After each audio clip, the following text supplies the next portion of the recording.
Bienvenidos, cordial saludo a la audiencia de Jaque, hoy desde el municipio del Peñol, con la producción de Acuario Televisión para los portales conmarcapropia.com, quienesquien.co y alternativaregional.com.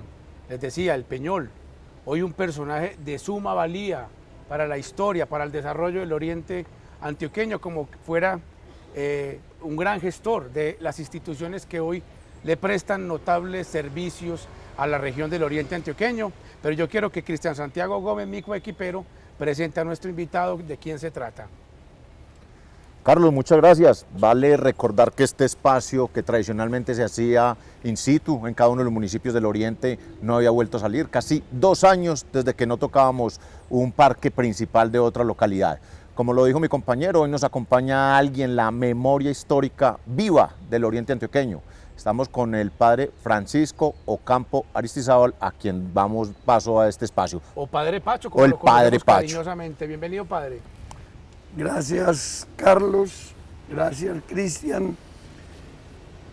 Acuario pues fue muy familiar conmigo por cuando estuve trabajando en Río Negro.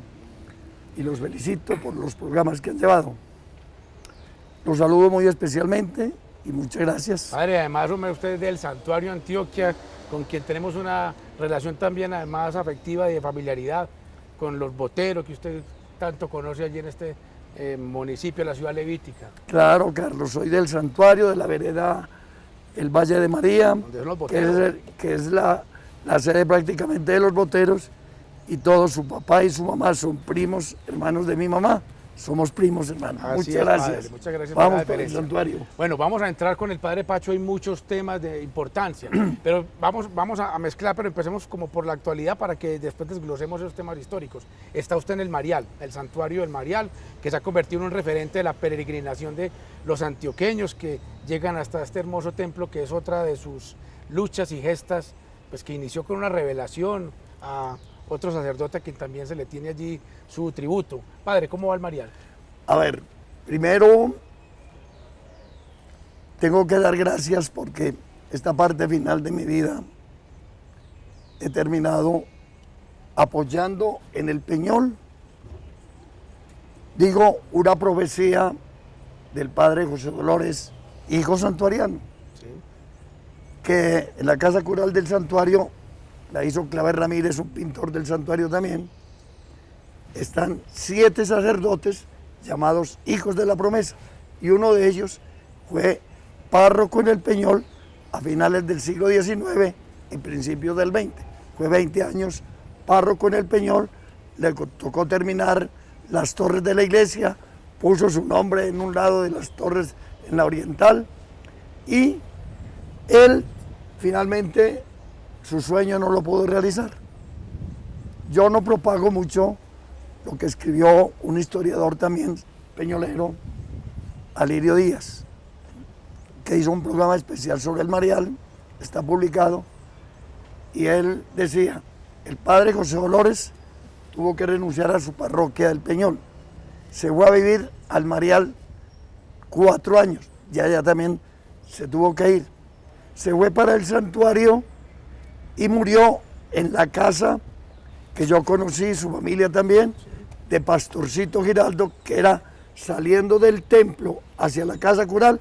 Esa primera casa era de un solo piso, ahí murió. Por lo bonito de la muerte de él, que era su familia, y él especialmente, su abuelo, sus tíos, muy marianos. Y él siempre soñó con el Marial como un sitio de ser un santuario. Él logró que fuera un templo declarado oficialmente por la Arquidiócesis de Medellín, a lo que pertenecía, en 1903. Y él quería, según su misma revelación, digamos, mística que tuvo, que eso fuera un templo natural. Y llevó la imagen de la Divina Pastora, que era también como su sueño. Cuando se tuvo que retirar, de pronto, es una de las partes que digo que dice el historiador Alirio Díaz, que tuvo 2 profecías, que el Peñol iba a desaparecer. Una profecía, imagínense la profecía. Sí, que iba a desaparecer, que por un dragón. Aquí en la casa cural, el padre Manuel Giraldo, que estuvo también de párroco aquí en el Peñol, hizo una memoria a eso. ¿Y cuál será y ese la dragón? otra, y la otra era, el dragón sería el embalse, que tiene todos los meandros sí, que hace por ahí. Pues lo están identificando ahora, Sí. el Museo Histórico lo hace. Y la otra, que el Marial resurgiría. Y las cosas, Se están yo dando. digo, tienen cosas providenciales.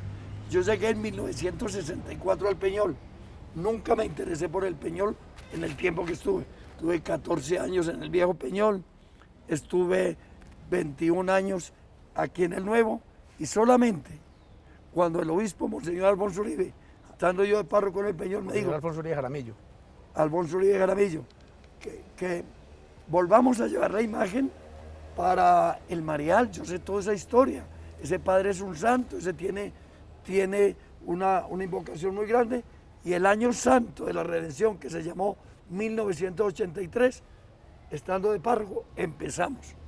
Después me tuve que retirar del Peñol, estuve por fuera y he vuelto, como en estos últimos tiempos, a estar en ese lugar. 1974, Cristian Santiago, llegó el padre Pacho. Claro, 1974. el padre Pacho decía, en sus palabras nos dijo que él no se interesaba mucho por el Peñol en esa época. Nosotros lo que tenemos es otro paradigma ahí, y es que sí lo hemos visto muy interesado porque fue un abanderado de esa lucha social en el Peñol cuando las inundaciones y la negociación con EPM, padre. Y allá es donde queremos centrarnos mucho, cuando llegó EPM, cuando hubo un muchachito por allá imberbe, negociador de tierras, que ahora vamos a hablar de quién se trataba. Yo quiero que usted me hable un poco más de esa época. ¿Cómo era ese fue su Peñol? llegada? ¿Cómo era todo ese proceso? El Peñol era un pueblo de poco más de 8.000 habitantes, más o menos la mitad en el campo, la mitad en el pueblo. Pueblo tradicional al borde de un río. En 1960 le declararon y le dijeron oficialmente, se va a hacer un gran embalse y el Peñol va a ser trasladado. El primero que dijo eso fue el primer gerente, el doctor Luis Echavarría. Y entonces dijo, va a ser una Brasilia. Estaba Como la recién capital de inaugurado. Brasil, una ciudad nueva. Una ciudad nueva, en medio del bosque, lindísima, con unos diseños estupendos de toda lo que se hizo en la capital del Brasil, que era primero Río de Janeiro. Sí. Y entonces, esa fue la oferta. Pero empieza la conmoción. Social. ¿Qué vamos a hacer? ¿Dónde va a ser el sitio? No tenemos claro, explíquenos bien qué es el proceso. Ya fue 60, 62 entregaron un informe más o menos de un comité que formaron para eso, muy pequeño, pidiendo que la población fuera en un sitio hacia el lado del santuario, en el sitio de las cuevas, y la gente encontraba que quedaba muy distante de las otras veredas. Entonces se volvió a revisar eso y se puso apenas en 1966 una revisión en que se hacían algunos cálculos y unas preguntas, se puntualizaban, y quedó seleccionado el sitio donde está hoy la nueva cabecera. Pero eso era el arranque apenas para hacer una negociación. ¿En qué terminó? Haciendo un contrato de 5 partes, 95 cláusulas, que se volvió porque no había legislación. El contrato plan, el famoso contrato plan. Contrato maestro, sí señor. El plan maestro, el contrato maestro.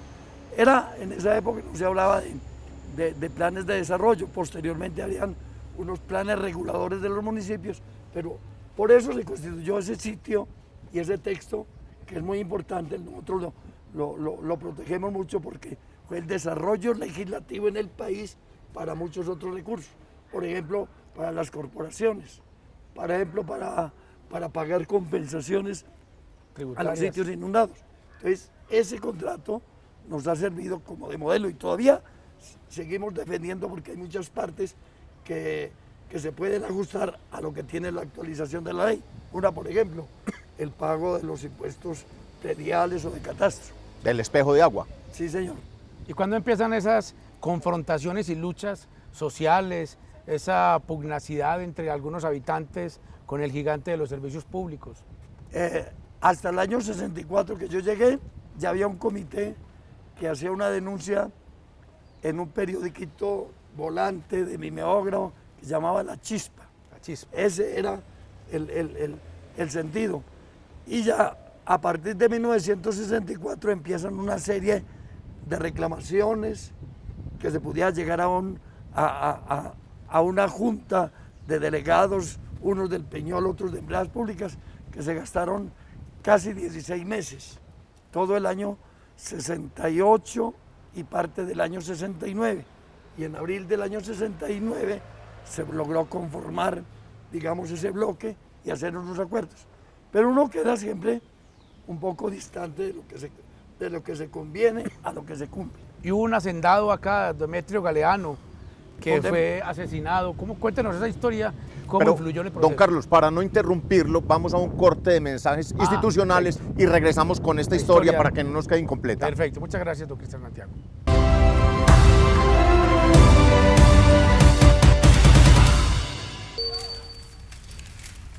Hay algo que quiero decir.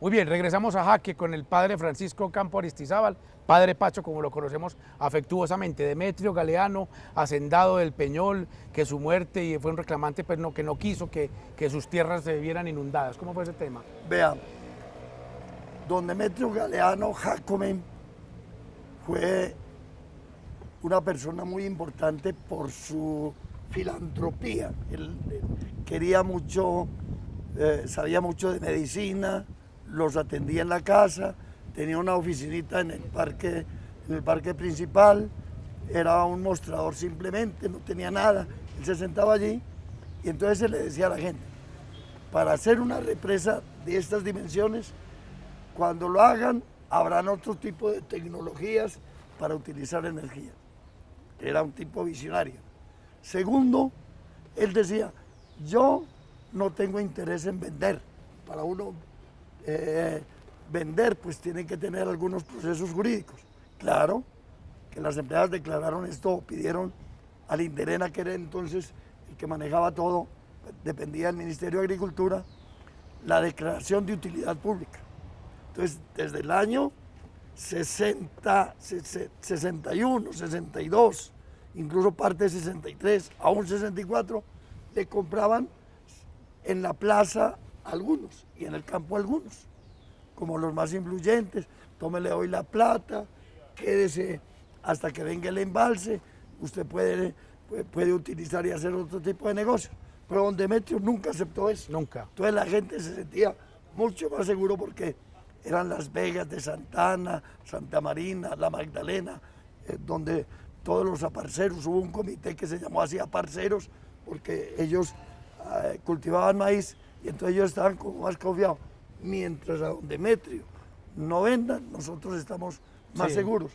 Pero a él lo asesinaron.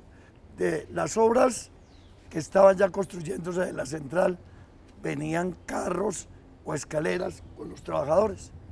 Una tarde, viniendo de una de las obras, se bajaron unos antes de llegar al pueblo, salieron caminando y por la tarde, ya era después de las 5, que mataron a don Demetrio. No estábamos los sacerdotes en ese momento aquí porque habíamos ido a visitar a Guatavita. Y para ver el proceso allá. Para ver el proceso. Estaba encargado de la parroquia el padre Fabio Gómez, un paisano de nosotros primos. También, sí, señor. Ese ya también está en las manos del Señor. Él estaba encargado de la parroquia. Cuando yo llegué al aeropuerto en Olaya Herrera, en Medellín, me dijeron, mataron a don Demetrio. Entonces venía a recibir la parroquia, otros padres se habían quedado. Y ese día, pues la conmoción fue mucha y la gente empezó todavía a descomponerse un poco más. Esa es como la historia de don Demetrio. Fue sepultado. ¿Y qué se supo de la muerte de él? ¿Hubo versiones? No, yo no tengo pues mucha claridad finalmente qué pasó, porque inicialmente que era que empresa lo había mandado, que habían utilizado, se lo achacaron a un carabinero, se lo achacaron a otras personas, sí. Como muchos de los crímenes en este país que no se sabe a quién se le achaca. Padre, ese desplazamiento estatal que hubo en el Peñol impactó otros municipios de la región. Caso concreto, el municipio de Río Negro, donde se decía que les daban, a quienes negociaban acá, les daban una propiedad o parte de la propiedad en lo que se llamó la primera etapa del barrio El Porvenir. Yo quiero que usted también me le cuente a los televidentes un poco de eso, usted que la tiene muy clara. No, vaya, la historia pues de cada gerente de empresas públicas tiene una etapa que la hizo con mucho, digamos, con mucha responsabilidad. Se empezó en las dos primeras, sobre todo Alejandro Uribe, Luis Echavarría, y después Diego vino, Calle Restrepo. y no, después vino Octavio Aristizábal Correa.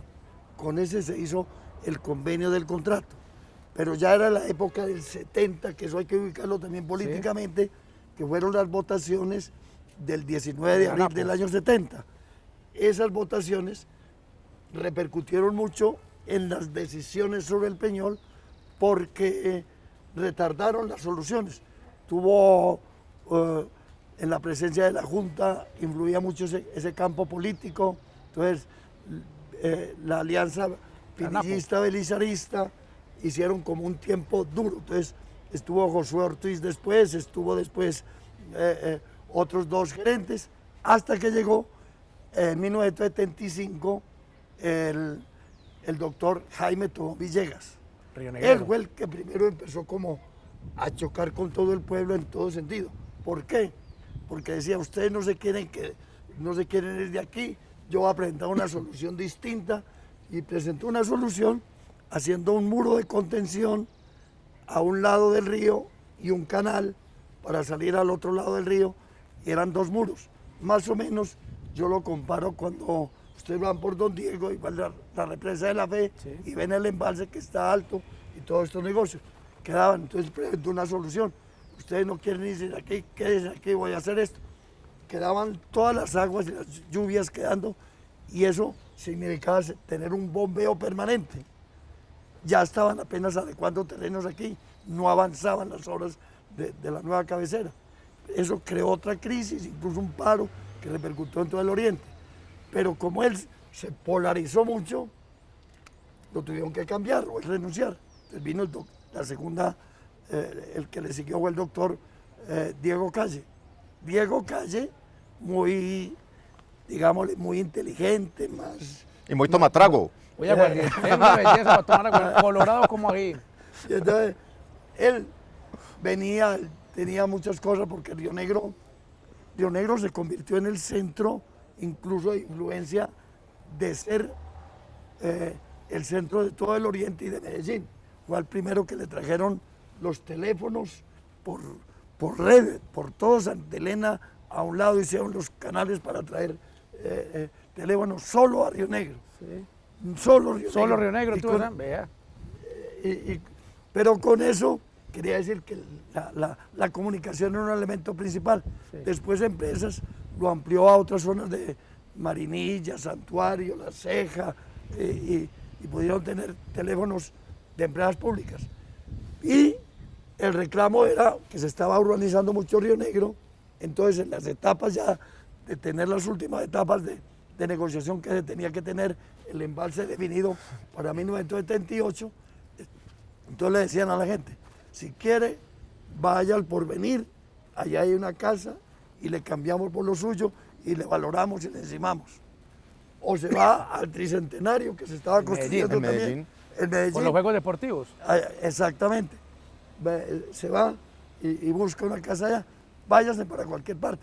Pero se hizo una campaña grande de que la gente no vendiera, y si vendiera no entregara la propiedad todavía, y por eso se hizo como una resistencia con toda la gente, con todo el pueblo, para que se aceleraran las obras de construcción aquí.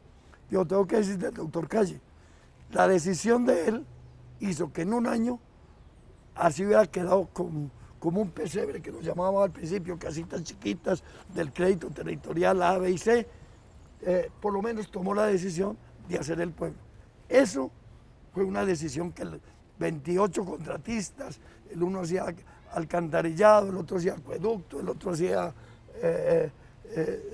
contratación de viviendas, pero una decisión que pudo caminar. Muchas gracias. Páremela ahí, padre, porque en el imaginario popular hay un mito y nos dicen que usted, cuando el doctor Diego Calle Restrepo le dio por dinamitar el frontis de la capilla que se inundó, que el padre Pacho literal le dio en la mula al gerente de EPM. ¿Esto es cierto o solamente un mito? No, perdón.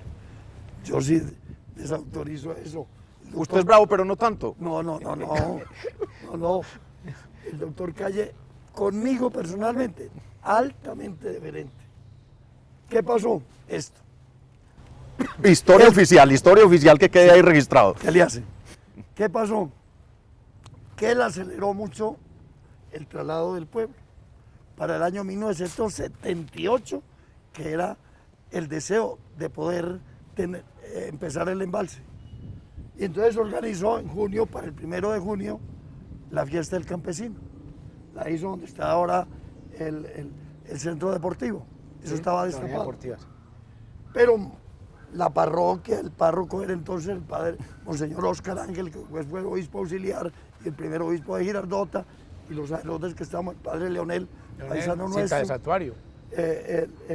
Estábamos aquí con el padre Oscar Chalarca, entonces le dijimos, no participamos nosotros en ese traslado, en esa fiesta, porque faltan muchas cosas todavía para hacer. Y él, por encima de todo, le pidió al gobernador de entonces para que todas las fuerzas del departamento se vinieran a hacer el Día del Campesino aquí. Trajeron la banda, los del militar, los mariachis, una fiesta grande. Y en ese día hubo protestas de los que faltaban, que faltaba el asilo, que faltaban las canchas de deporte, que faltaba el centro cultural, que faltaba la plaza cubierta, que faltaba... Entonces, él siempre se imaginaba, yo estaba por aquí afuera y entonces sí, recibo aquí al padre Pacho que viene con la protesta, que no sé qué, pero yo no estaba allá, pues yo sentí porque había unos altoparlantes muy fuertes, entonces me fui para allá, entonces ya subí al estrado, me iban a detener, pero yo me subí allá. Sí. Entonces cuando terminó el de hablar, estaba ya un poco con algunos tragos, y yo, no, hombre a hombre, le pido que no sé qué, nos digo ahí, porque le habíamos exigido que un templo que le había pedido, que había mandado a contratar sin permiso de la diócesis, dijimos, ese no es el templo. Le habíamos puesto una valla grande en la entrada del viejo templo, la habíamos colgado. Se había hecho una expresión tal vez dura, pero lo voy a decir. Este templo fue construido con la fe y la devoción de todo un pueblo. No se cambiará por el que ha nacido del atropello. Lo colocamos. Una leyenda bastante dura, ruda. Entonces se colocó allá. Entonces él, a partir de allí, él se sentía que nosotros no podíamos hablar con él, que el párroco no quería, mentiras. Después hicimos un distanciamiento entonces. Sí, entonces después hicimos ya un acuerdo y en el Club La Macarena logramos como conciliar para que la parroquia se encargara y recibiera lo que había, pero ellos tenían que tumbar lo que habían empezado. Bueno, padre, pare el carro ahí, por favor. Vamos a un cortecito y entramos a un tercer segmento donde el padre nos va a hablar de unos temas que ustedes no nos perdonarían si no les preguntamos.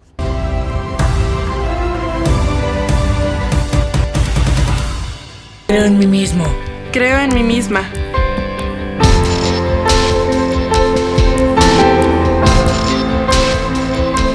Creo en la paz.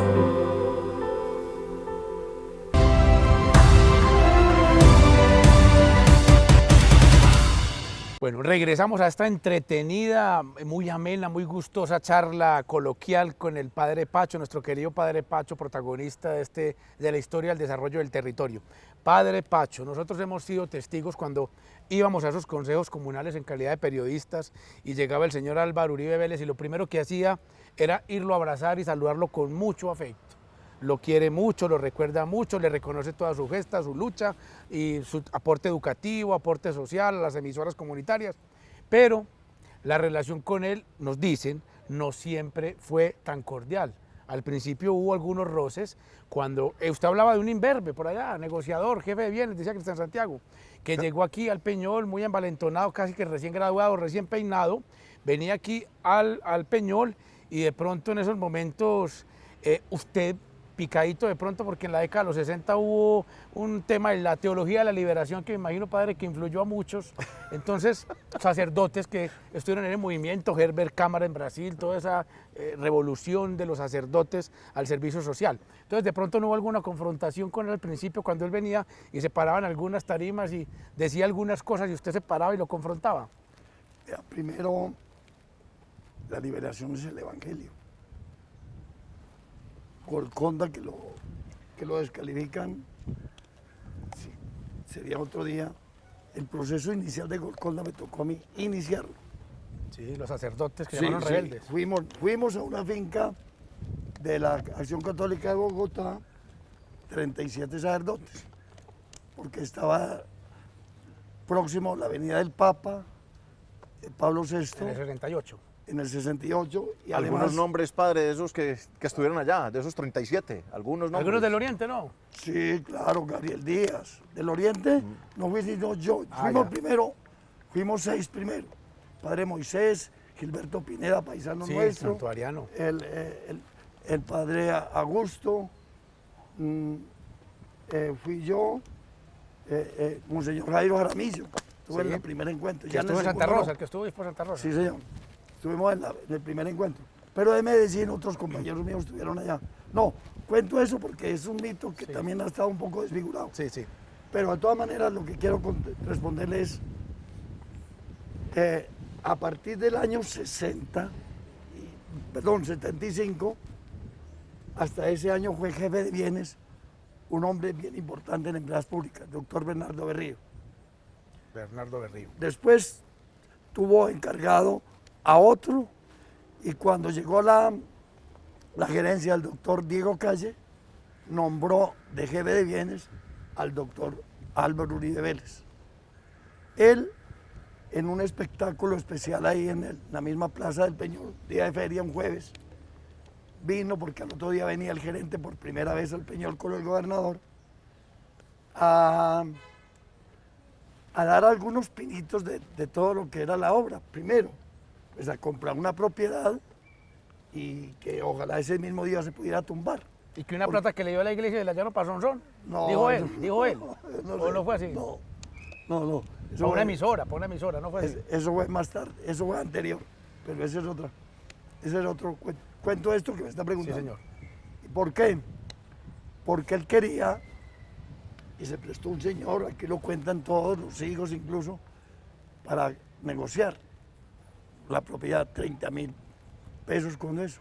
Y para que la tumbe hoy, ¿cuánto le doy? Pues me da otros 30.000. Yo obligué a pedirle a él, no la tumbe, déjelo, la venda, la reciba, lo que sea. Pero realmente fue efectivo.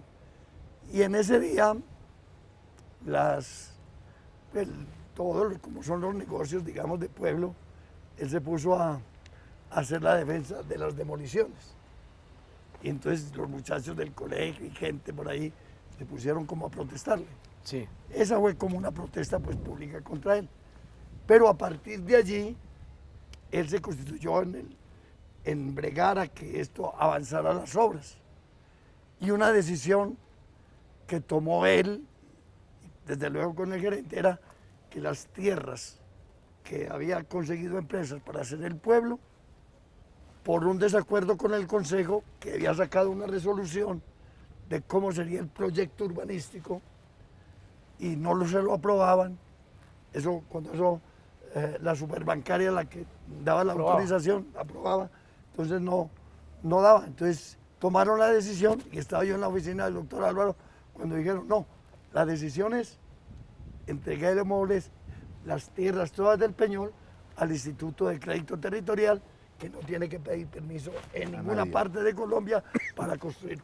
Y a partir de allí hicieron en la Notaría Cuarta de Medellín las escrituras al crédito territorial. Entonces el crédito territorial entró a participar. Pero sobre el doctor Álvaro, pues de todas maneras, uno tiene confrontaciones, pero tiene también encuentros muy amigables. Usted decía, iba a los encuentros comunales. Yo iba a algunos de ellos. Era muy diferente conmigo. Pues él siempre nos apoyó.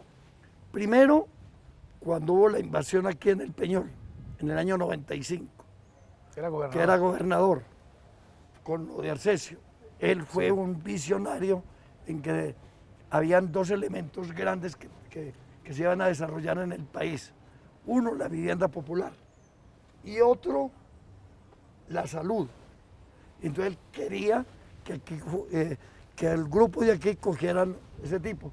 Arcesio y los seguidores lograron de que unas tierras que eran todas de empresas se pudiera ampliar en la construcción de viviendas. Arcesio, Eso alcalde es popular cierto. muy recordado, Sí. sacrificado también. Arcesio por fue el primer conflicto. alcalde popular y se lograron hacer más de 2.000 viviendas de las 850 que hizo empresa en esa forma. Bueno, El pero doctor Álvaro Uribe, ese esa es la anécdota. Pero hay otra anécdota, padre, que también nos contaba la comunidad, y era que al señor Aníbal Hoyos, uno de los tenderos aquí en este pueblo, que usted, en palabras suyas, fue de los primeros que le digo, ve Aníbal, le muestro, le presento a este señor que va a ser presidente de Colombia. ¿Eso es cierto o eso es también imaginario popular? No, sí, seguramente Aníbal era muy amigo de él. Ya que en paz de Dios descanse. Lo que sí es cierto, y eso lo conté yo, fue una vez en la mayoría en Guatapé estaba el doctor Diego Calle y Álvaro Uribe ahí. Entonces llegaba y me decía, presidente de la República. Entonces yo conté aquí alguna vez ese episodio y Arcesio, por ahí hay una grabación donde está diciendo cuando se inauguraron las casas aquí, Sí. que yo le gritaba a vivas a Álvaro Uribe y presidente de la República. Pues lo grita también Arcesio y desde luego pues ese cuento se regó por toda esta parte y fue cierto. Padre Pacho, Movimiento Social de Oriente, ¿usted cómo vio todo ese movimiento, esa, digamos que insurrección popular que desde el Peñol y Embalses se expandió a Marinilla, al Altiplano, a La Unión, a otros municipios? Vea, yo pertenezco, Cívico de Oriente. yo pertenezco en este momento al Movimiento Cívico del Oriente, Ramón Emilio Arcila. Sí.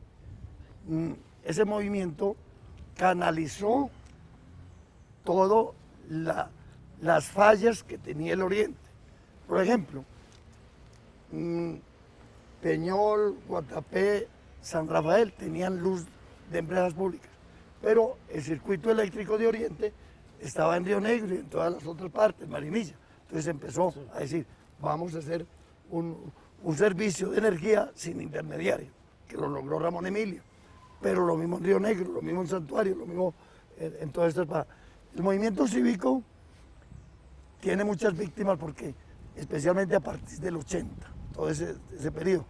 Y los anteriores al 80, que es como todo el desarrollo del Peñol, Guatapé, San Rafael, que eran como los más... Más atrasados. Los más atrasados, pero también los más inconformes con todas las obras que se estaban haciendo. Entonces, ese movimiento se fue extendiendo. Llegamos a que en todos los municipios del Oriente hubiera siempre, cada mes, una asamblea, nos íbamos a una población, hasta la última que se pudo hacer en Marinilla, porque el alcalde de ese entonces, a todos los que llegaban de afuera, a la cárcel con ellos. Entonces, se nos fue todo el día. Sacando gente. Pregando por sacarlos. Ya hasta ahí. Ramón Emilio humilmente también sacrificado en el Y después, 88, claro. 89 murió él. Sí, en el 89. 89. Él creo que iba a prestar su nombre para ser candidato a la alcaldía de Marinilla. Estaba como precandidato, estaba como precandidato a la alcaldía. Lo que pasa es que estos movimientos cívicos son muy difíciles porque ya significa política. Hoy con la Constitución del 91 no hay tanto problema, pero antes del 91 usted meterse en un conflicto político era muy difícil. Sí, claro, sí. No lo entendemos ahora. Padre, ¿y usted tuvo alguna anécdota con estos grupos armados irregulares que se posaron sobre el territorio, alguna intimidación? La toma del ELN acá en el Peñol. Cuéntenos de esos temas, padre, por favor. No, a ver, pues, primero sí hubo una toma en el Peñol en el año 95, en la Pascua del año 1995. ¿Estaba usted en el pueblo, no, padre? Sí, yo estaba en un sitio, no estaba aquí en la Caja Cural, sino en un edificio que era de la parroquia, donde desarrollaba el programa de educación rural. Yo estaba allá durmiendo cuando sentí, yo salí a ver de allá, hasta que pues, eso fue durísimo, eso fue en el año 95. Pero con el ELN, después de eso, que fue el que estuvo más en estos sectores aquí de la parte alta del oriente, sí tuve algunos contactos. Y ahora que murió Monseñor Camilo, el obispo ¿De Flavio, Santuario? sí, de Santuario, que vino Monseñor Flavio, Sí. hizo el entierro en Flavio Marinilla, Calle. y me contó todas las amenazas que yo tenía. Él nunca me las contó. Cuando yo estaba aquí, se vino a enterar solo hace 8 Sí, días, en que el fue la 90 muerte de Monseñor Camilo. en el 98 me pidió, no vaya al Peñol, le tengo la pieza en Río Negro, en la Casa Cural, es la pieza mía, se queda allí. Entonces después me nombró párroco de Jesús Nazareno. Pero ahora diciendo que yo... Le contó que el Ahora, traslado fue por eso, para sí. proteger su Sí, integridad. Sí, señor. Bueno, don Carlos, vamos a un corte de mensajes institucionales y regresamos con el padre Francisco Campo Aristizábal, el padre Pacho, en esta amena conversación y muy reveladora.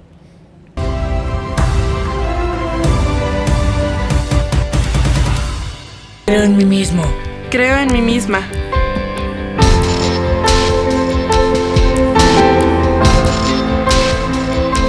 Creo en la paz.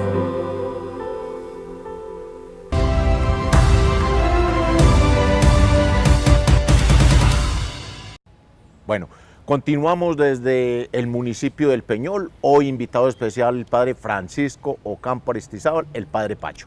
Estamos hablando ahora del movimiento cívico para en los años de los 80 y obviamente lo hemos escuchado en algunas partes, en algunos sitios.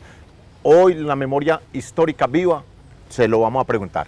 Padre Pacho, yo quiero que me cuente un poco sobre la historia del tema Carlos Alirio Buitrago o Carlos y Alirio Buitrago. ¿Quiénes eran y por qué? Vea, primero, el padre Bernardo López Arroyave es de un grupo de 4 hermanos sacerdotes, 2 trabajando en Puerto de Río y 1 en Medellín. Y él se incorporó a la diócesis de Barranca Bermeja. Él fue primero, era abogado, fue primero diputado a la Asamblea. El padre Bernardo. Padre Bernardo. Activista político, sí. ¿ah? Entonces ya cuando se ordenó, nos encontramos en muchas partes y él nos acompañaba en todos estos movimientos que decían ustedes, de un grupo de sacerdotes que... Pero Bernardo fue nombrado en la estación Cocorná, al borde del Magdalena, párroco, y él tuvo 2 catequistas. Sí. Uno, Carlos, y el otro Alirio. O sea, que Los no, o sea juntaron. que no es Carlos Alirio uno solo, sino no, que son Carlos Carlos y Alirio. Sí. Esos 2 catequistas, a él, en esa época, digámoslo también así, en el 64 cuando nació la FARC, salió como un poquito por un grupo internacional, digamos, más Marxista. sí, más en la línea marxista. Y nació otro grupo que fue el ELN, Leninista. ya con más capacidad también intelectual y de cierto proceso de muchas cosas que habían pasado en algunas partes con la iglesia. Entonces, Bernardo y estaba en el Magdalena Medio, de ahí se tuvo que ir para la diócesis de Sincelejo. Se fue a Sincé, que fue donde lo mataron. Pero él, el movimiento quedó llamándose aquí, como todas las células que hace los movimientos guerrilleros, especialmente el ELN. Entonces quedó en este centro Carlos Alirio Buitrago. Después trataron de formar uno hacia el norte con Ramón Emilio, después de que mató. Y era el centro Carlos Alirio, digamos aquí. Aquí fue Timo León, fue el último que manejó más todo ese tema con el ELN. De Bernardo, pues yo tengo que decir Bernardo López Arroyave. que nos acompañó mucho en el Peñol, pero más que todo en la procesa de formación de líderes. Eso es lo que hacíamos con él. Don Carlos, ahora, y regresando un poco al inicio de la entrevista, estamos hablando sobre ese proceso de las CAR, de Cornari. Sí, señor. Que usted fue uno de los abanderados en la conformación y Promotor. creación de Cornare en el oriente antioqueño, y también que me cuente ese proceso y por qué se decidió la sede en el municipio del Santuario. ¿Cómo fue eso producto de la lucha social del Oriente? A ver, primero, el reclamo del contrato maestro que no se EPM, cumplió, sí. que fue del año 69, llegamos al año 78, faltaban muchas cosas, se hizo una evaluación con la ISAP, la escuela pública. Hay un santuariano ahora en la dirección de la ESAP. Sí, ve. Octavio Duque. Octavio Duque, Ah, paisano director suyo. nacional de la Yo ESAP. lo conozco mucho, claro. En el SAP, entonces se quedó que entre el 45 y 50% se había cumplido. Entonces tomamos la decisión al terminar la última alcaldía nombrada por decreto de gobernación y para empezar la primera alcaldía popular. Se hizo un finiquito. Pero lo que quiero contar ahí es que como quedó faltando mucho en ese contrato y en muchas cosas, a Gilberto Salazar y al doctor Parlamentario, santuariano. Salazar Ramírez y al doctor Humberto Ávila Mora se les ocurrió, después fue ministro de Minas y Energía, el boyacense, presentaron una ley, que es la ley 56 del 83, del 81. ¿Qué es esa ley? Compensar los municipios que son afectados por embalse y darle unos recursos para manejo de cuenca e infraestructura y electrificación rural. ¿Qué hicimos con eso? Había interés de tener aquí dizque una corporación, porque en el momento no había muchas corporaciones. Estaba la CBC del Valle, la Cheque, la CAR de Bogotá, no habían corporaciones. Entonces, se había bregado, lo había hecho el doctor Gilberto Echeverri, lo había hecho también en Marinilla, que fueran... Roberto Hoyos Castaño. Sí, que fueran unas corporaciones. Entonces, quedamos que esos recursos de la ley 56 del año de 1981 lo manejara un ente suprarregional para 26 municipios, todo el oriente antioqueño, así no estuvieran en la cuenca, como por ejemplo Abejorral, Sonsón, San Nariño y Argelia. Pero quedaban incorporados también a la corporación, o Cocornao, San Francisco, con San Luis, que estaban en otra región. Entonces, esa ley pasó a que ese 4% del artículo 12 lo manejaba una corporación.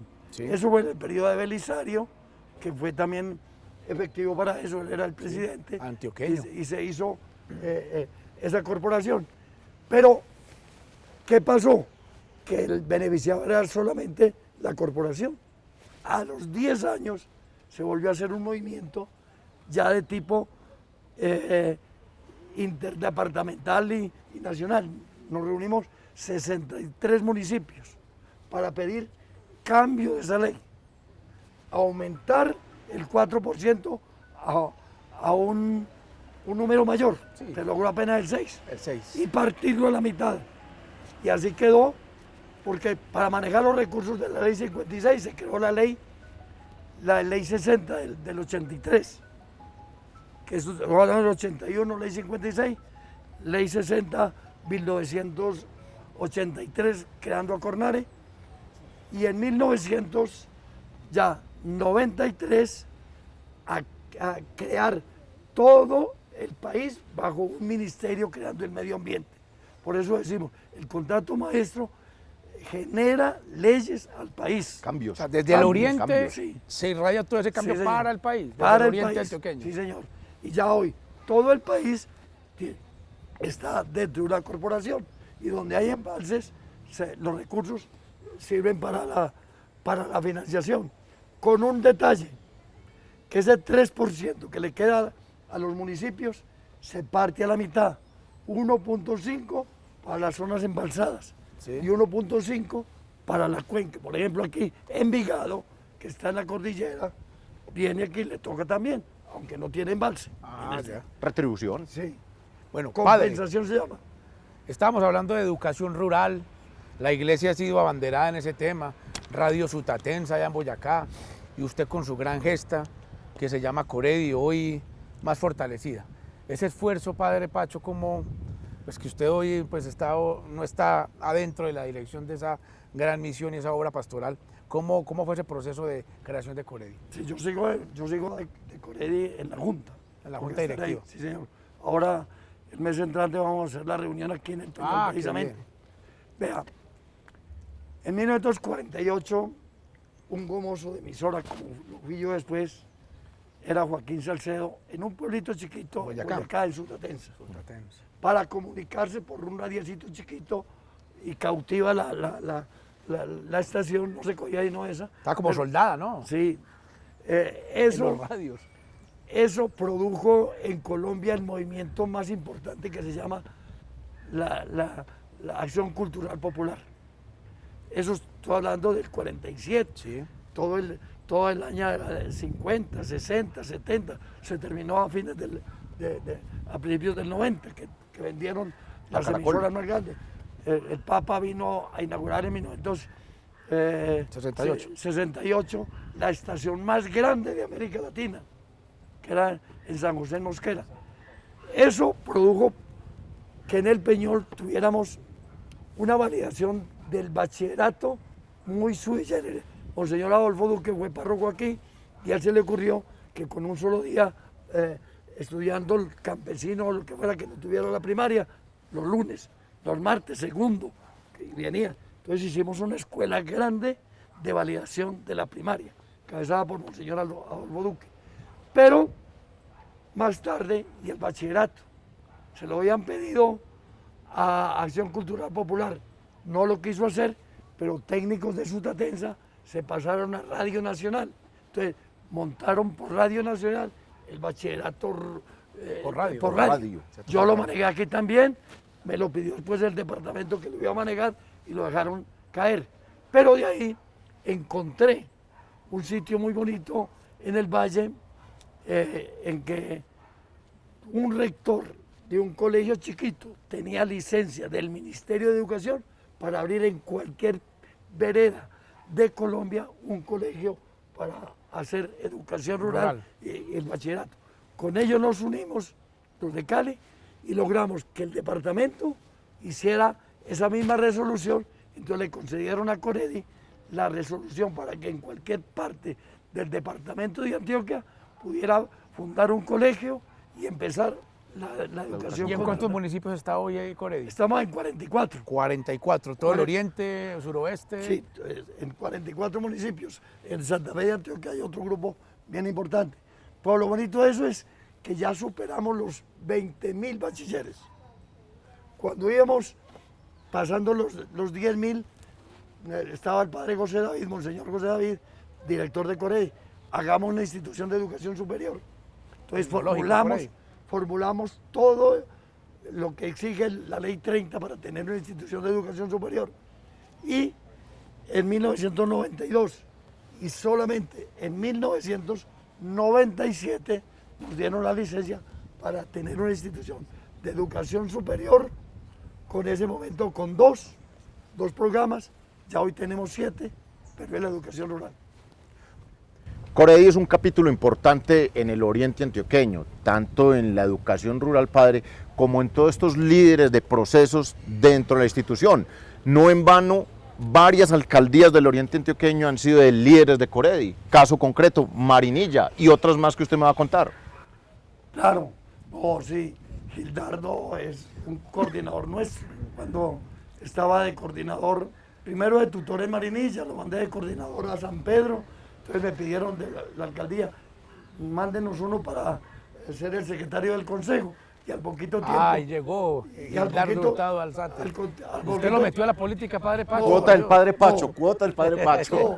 Al poquito llega José Luis, que era el alcalde, Sí, y me dice, Duque. ese está bueno, es para alcalde. Ah. Y lo fueron formando de alcalde. Después pasó con Uber Uber en Aguilar. Alejandría, con Jerry en Concepción, con...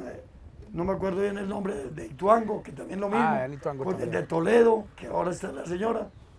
En varios Un concejal de Argelia muy amigo, Edwin Orozco. Edwin Orozco Rojas, concejal de Argelia, y posiblemente se candidatice. Oiga, Bueno. no, qué bonita esa escuela de líderes que han transformado. Entonces hoy Coredi tiene una presencia institucional muy grande. ¿Para dónde va más Coredi? Ya es tecnológico, ya está en educación superior. ¿Qué más se tiene ahí en la mente, padre? Los desde colegios urbanos. Los colegios urbanos fue una solución que habíamos tenido, que había tenido Monseñor Jairo Jaramillo y Moisés Giraldo, padre Moisés, en el Porvenir, cuando se empezó, que fue el Colegio Cooperativo Espíritu Santo. Cuando ya no podía tener profesores por comisión del Estado, me pidió que le compráramos eso. Entonces compramos el colegio de Secodes en en el Porvenir, y allá está el colegio urbano de Coredi. Pero cuando venimos para Marinilla, la bolivariana se había salido del bachillerato. Entonces fundamos otro colegio en Marinilla y tiene ya todos los cursos. Y luego empezamos en el Peñol. Ya hay una estructura para ya cinco grupos aquí en el Peñol, y se está montando el quinto en Guarne, colegios urbanos. Coredi, también emisora y sumado a la Mutual Vidasol. Ese es el emporio completo ahí, don Carlos. Bien, una obra importante. Padre Pacho, usted que ha sido testigo de excepción de estos últimos años, estas décadas, conflictos, avances, ¿cuáles son esas deudas pendientes con esta región por parte del gobierno nacional? Pues yo tengo que decir que la primera y más grande siempre será la educación rural. Con eso es todavía, a pesar de que se haga cosas, todavía muy corta. Primera deuda, todavía hay una deuda. Y yo lo digo siempre, estamos pagándole la deuda al campo. Que ojalá esa deuda, porque lo que pasa es que Acción Cultural tenía un libro por un huevo, así se llamaba, la campaña por un libro. Entonces había un librito que se llamaba Despierta Campesino. Entonces yo me basaba mucho, por lo menos, en ese título. Usted tiene que educar, mantener el diálogo, mantener el manejo de los derechos. Segunda deuda que digamos en el Oriente, ahora que estamos en el movimiento cívico, es que se perdió la capacidad, digamos, analítica y crítica que puede tener toda una región, Río Negro, La Ceja, Marinilla, todo esto, y le estamos diciendo, ojalá esa deuda la paguemos con una universidad por la paz. Así estamos, por lo menos una institución de educación superior que fortalezca la paz, es una deuda.